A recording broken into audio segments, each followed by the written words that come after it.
Olá, queridos alunos! Nesse período de pandemia, precisamos ficar em casa. Mas não podemos deixar os estudos de lado. Nós do ETM sentimos muito a sua falta. Então, aperte o play, que a sua aula já vai começar. Pegue todo o seu material de estudos. Concentre-se e tenha uma boa aula. Olá, queridos alunos! Tudo bem com vocês? Eu espero que sim, que estejam todos bem, se cuidando, se protegendo, em casa, assistindo aos vídeos, certo? Vamos para a nossa aula de português de hoje, turma do quinto ano. Hoje iremos trabalhar com uma leitura. Mas antes, vamos fazer nossa oração, certo? Baixem as cabecinhas, fechem os olhinhos. Pai nosso que estás no céu, santificado seja o teu nome. Venha a nós o teu reino, seja feita a tua vontade, assim na terra como no céu. O pão nosso de cada dia nos dai hoje. Perdoa as nossas ofensas, assim como nós perdoamos a quem nos tem ofendido. Não nos deixe cair em tentações, mas livra-nos de todo mal. Amém! Lembrando sempre que tia Lânia também está com muita saudade de vocês, certo? Mas esperando também, junto com vocês, que tudo isso logo passe, certo? Por enquanto, vamos assistir aos vídeos e realizar as atividades, certo? Vamos à leitura. Cada um abre o seu livro na página 132 e o título da leitura é Combate ao Desperdício. Use, mas não abuse. Vamos iniciar? Vamos lá. Combate ao desperdício. Use, mas não abuse. Combater o desperdício é usar energia de forma inteligente e assumir um compromisso com a preservação do planeta, trabalhando para que máquinas e equipamentos de todos os tipos funcionem bem, sem consumir nossas reservas naturais de água, carvão, madeira, gás, petróleo, etc. Hoje sabemos que é possível consumir menos energia, aumentando a eficiência das máquinas nas fábricas, instalando equipamentos apropriados para a conservação de produtos nos estabelecimentos comerciais, dando atenção especial aos sistemas de refrigeração e iluminação nas residências e utilizando lâmpadas e eletrodomésticos eficientes. O racionamento pelo qual o Brasil teve de passar em 2001 nos ensinou muito sobre a redução de consumo. Mas não aprendemos apenas a economizar energia. Descobrimos também que o combate ao desperdício não é só responsabilidade dos consumidores e que o governo também precisa fazer a parte que lhe cabe, dando maior atenção aos sistemas de iluminação pública e transporte, sem esquecer da segurança e do conforto da população, mudando os hábitos e os horários em escritórios e edifícios públicos, sem prejudicar o desenvolvimento do país, e principalmente incentivando os investimentos das empresas em geração, transmissão e distribuição de energia. Investir e reduzir as perdas em todas as etapas da produção com a aplicação de novas tecnologias e a manutenção dos equipamentos mais antigos, além de contribuir para a economia do país, é fundamental para a segurança de trabalhadores e usuários. Na outra página. É importante lembrar que combater o desperdício não significa fazer racionamento e não implica necessariamente a perda da qualidade de vida ou o comprometimento da produtividade e do desenvolvimento do país. É possível economizar energia e fazer o país crescer ao mesmo tempo. O racionamento acontece em situações emergenciais e temporárias, quando além da fala de investimentos e planejamentos, esquecemos que princípios básicos de boa convivência entre o homem e o meio ambiente devem vigorar sempre. Um não pode viver sem o outro. Devemos nos empenhar para preservar nossas reservas e para não provocar alterações significativas no meio ambiente, pois as reações da natureza são imprevisíveis. É possível, por exemplo, que algumas regiões fiquem sem chuva por tanto tempo que a terra será prejudicada de forma irreversível. Sem água, fica impossível produzir grande parte da energia que consumimos, mas pior do que isso, sem água não existe vida. Esse texto foi tirado do livro Luz e Força, Movimentando a História, de Liliana Neves Cordeiro de Mello. Vamos ver logo abaixo o vocabulário do texto. Racionamento significa, no texto, limitação do consumo de energia elétrica. Comprometimento significa ação de prejudicar. E princípios básicos são regras essenciais. Vigorar quer dizer valer. Irreversível é que não pode voltar à condição anterior. Vamos lá, minha gente. O texto fala sobre o quê? Sobre combater desperdício. Use, mas não abuse. Ou seja, como podemos combater o desperdício? Desperdício de água, desperdício de energia, desperdício até de alimentos, certo? Então, tudo que a gente evita desperdiçar, estamos contribuindo com o meio ambiente e com a natureza. Não custa nada quando você for tomar seu banho, você se molhar, se ensaboar, fechar o chuveiro um pouco e depois você abre novamente para se enxaguar. Ao escovar os dentes, a mesma coisa. Escova os dentes enquanto isso, fecha a torneira, não deixa a água lá jorrando. Quando for lavar as mãos, a mesma coisa. Vai lavar as mãos, molha, ensaboa, fecha a torneira enquanto você está ensaboando suas mãos, certo? Isso também é uma forma de você economizar, certo? Na hora que for lavar o carro, lavar com balde, evitar de estar jorrando água para todo lado. Na hora que for enxaguar o carro, aí sim você enxaga com a mangueira. E tem várias outras maneiras de você economizar. Quando você estiver lavando o prato, aí você lavou os pratos, fecha a torneira, aí fica abrindo e fechando várias vezes, não deixa a água lá jorrando, porque uma vez que aquela água foi embora, ela não volta mais, né? Então a gente tem que ter bastante cuidado, porque aí estaria a nossa contribuição para o combate ao desperdício. É isso porque a natureza precisa, né? Porque a gente precisa dela, principalmente a gente precisa dela, então por isso a gente deve combater esse desperdício. Devemos usar, mas com moderação, não abusando dela, certo?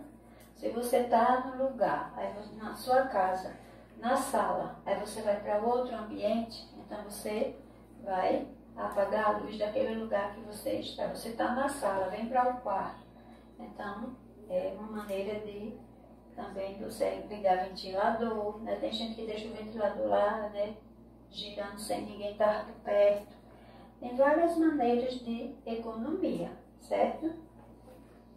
O reaproveitamento do lixo, né, também. Você reaproveitar materiais que podem ser usados para outras coisas. Então, a gente tem várias maneiras de combater esse desperdício e contribuir com o meio ambiente, certo? Agora vamos para a interpretação do texto. Na página 134, por dentro do texto. Primeira questão. O assunto do texto é a preservação do planeta, o desenvolvimento do país, a economia do país ou a aplicação de novas tecnologias. Aí você vai escolher uma alternativa. Número 2. Segundo o texto, o que é combater o desperdício? Aí você vai dar uma lida novamente e bota de acordo com o texto. Terceira questão. De acordo com o texto, é possível consumir menos energia nos estabelecimentos comerciais e em casas? Explique de que forma isso pode ser feito. Número 4. Releia este trecho, abre aspas. O racionamento pelo qual o Brasil teve que passar em 2001 nos ensinou muito sobre a redução de consumo. Isso significa que em 2001 o Brasil ampliou o consumo de energia, limitou o consumo de energia ou não teve problema com distribuição de energia? Uma das três opções. Quinta questão. Escreva um pequeno texto no caderno sobre as principais atitudes adotadas em sua casa para economizar energia elétrica. Essa quinta questão você vai fazer no seu caderno, aí você bota página e bota quinta questão, aí você vai escrever as principais atitudes adotadas na sua casa para evitar o desperdício. Certo, minha gente? Façam, bota data, ok? Na página e faz bem direitinho, capricha na escrita, certo? Por hoje é só, né? Vamos realizar as atividades e não esquece de higienizar as mãos com frequência, certo? Utilizar álcool em gel, ficar em casa, evitar sair, né? O distanciamento é importante também. E ao sair, máscaras da maneira correta, certo? Um cheiro para todo mundo, tchau, até o próximo. Meus amores do quinto ano, a nossa aulinha de hoje é de geografia. O assunto de hoje é bem extenso, por isso que eu vou dividir em duas aulas, tá bom? A gente vai falar sobre a divisão regional brasileira. O nosso país ele é muito extenso, por isso ele foi dividido em 5 grandes regiões: Norte, Nordeste, Sul, Sudeste e Centro-Oeste. São as 5 grandes regiões. E quem foi que dividiu essas regiões? De acordo com o IBGE, lembra que eu falei? Instituto Brasileiro Estatístico de Geografia, foi criado em 1938 com o objetivo de conhecer o território brasileiro, as divisões regionais. Então, a primeira divisão, ela foi feita no ano de 1938. Olha quanto tempo! Logo depois, foi feita outro tipo de divisão, esse entre 1942 e 1945. Esse sim é a última divisão que foi estabelecida de acordo com o IBGE, certo? Então, de acordo com o IBGE, o Brasil é dividido em regiões. Essa aqui verde maior é a norte. Ao lado do norte está o Nordeste, que é o nosso estado. Abaixo tem o Centro-Oeste. Esse aqui pequeno é o Sudeste. E lá no finzinho, bem pequeno, com apenas 3 estados, é o Sul. Hoje, a gente vai falar da primeira, que é a Norte. Como tem muitas informações, vou dividir elas em 2 aulas. Mas sobre a divisão do Brasil, cada uma das regiões agrupa estados que apresentam características semelhantes quanto à sua vegetação, ao seu clima, à sua história de ocupação humana e à sua atividade econômica. Então, cada região ela é dividida em estados. Tem umas que tem mais estados, outra tem poucos, independente do seu tamanho, como é a região que a gente vai ver hoje, Norte. Ela é imensa, é a maior, porém não tem tantos estados. A gente vai saber por quê, certo? Aí aqui tá a divisão que eu falei para vocês, Norte, Nordeste, Centro-Oeste, Sudeste e o Sul. São as 5 grandes regiões. A região Norte, ela tem os estados de Roraima, Amapá, Pará, Amazonas, Acre, Rondônia e Tocantins. Então veja que mesmo ela sendo imensa, mesmo ela sendo a maior, ela não tem tantos estados. Olha o que se destaca aqui, olha o Amazonas. O Amazonas, ele é maior do que o maior de todos os estados que tem a região Norte. A região Norte, com 7 estados, é a região que abriga a menor densidade popular do Brasil. Ou seja, mesmo ela tendo 7 estados, é a região que moram menos pessoas. Pouquíssimas pessoas moram lá, se comparadas às outras regiões do Brasil, certo? Embora tenha a maior extensão territorial, são 3.853.327 km² composto pelos estados. Então, ela é imensa em seu tamanho, porém ela é pouco povoada. Por que ela é pouco povoada?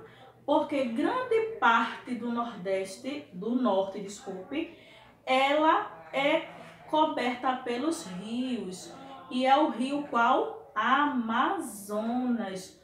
Um rio de grande importância, não só para o estado do Norte, ou a região do Norte, como para o Brasil como um todo. Então, nessa região, a sua população é menor, porque grande parte dela é composta de rios e matas, certo? Nas próximas aulas, a gente vai falar um pouco mais sobre a região Norte, como é a sua atividade econômica, como é o seu meio de transporte, como as crianças vão para a escola. Gente, a região Norte é muito diferente da nossa região. Vocês vão ver o tipo de cultura de lá, como é que as pessoas fazem no seu dia a dia. Algumas comidas tradicionais de lá que não tem no nosso estado. Vai ser uma aula bem diferente, tá bom? Mesmo assim, já façam a introdução nesse assunto no livro. Tem atividades já, mesmo com o início do assunto. Façam as tarefinhas. Fiquem em casa e só saiam quando necessário. E se sair, usem a máscara, tá bom? Um cheiro no coração de vocês. Até a próxima aula. Tchau, tchau.